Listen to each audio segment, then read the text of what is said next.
Let's now cover the half-life of first and second order reactions.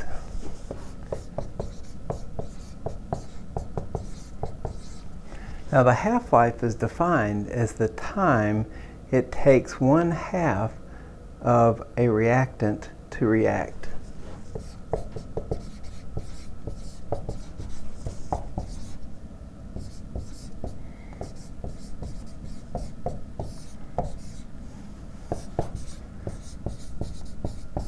So the half-life is the time it takes for half of the initial amount of a reactant to disappear.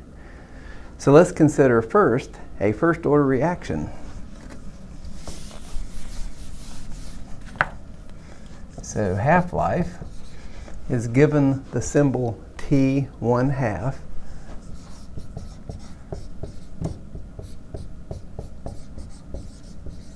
So we'll do the half-life for a first-order reaction.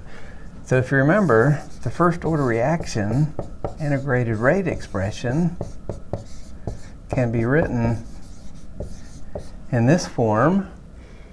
And if we specify the half-life, so at the half-life, then the amount of reactant that's left is 1/2 the initial amount. So this is the initial amount in the denominator. So at the half-life, we have 1/2 of the initial amount left of the reactant. So now we can cancel initial amount of reactant, and we just have the natural log of 1/2 is equal to minus k T 1/2. So if we solve for the half-life, this will give us half-life is equal to negative natural log of 1/2 over the rate constant k. So this is a way for us to obtain the half-life from the rate constant. Another form of this equation is that let's solve for the rate constant in terms of the half-life.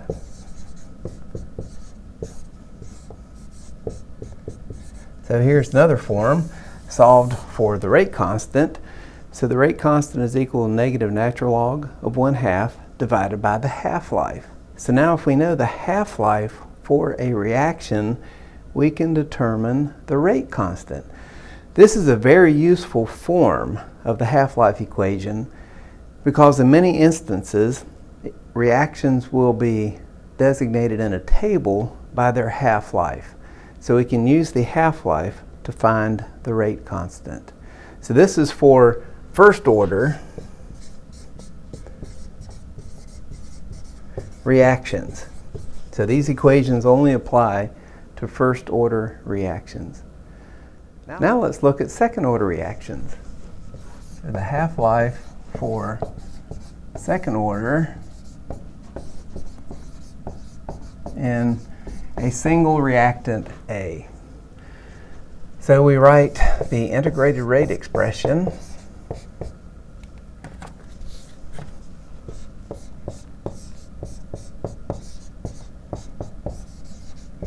So this is the integrated rate expression for a second order reaction in a single reactant A.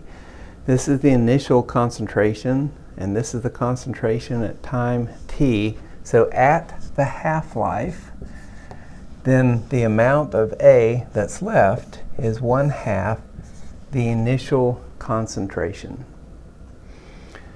So we can, since this is a compound fraction, we can write 1 over 1/2 as 2 over 1.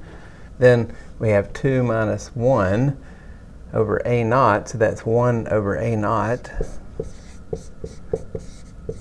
is equal to k T 1/2. So now let's solve for the rate constant.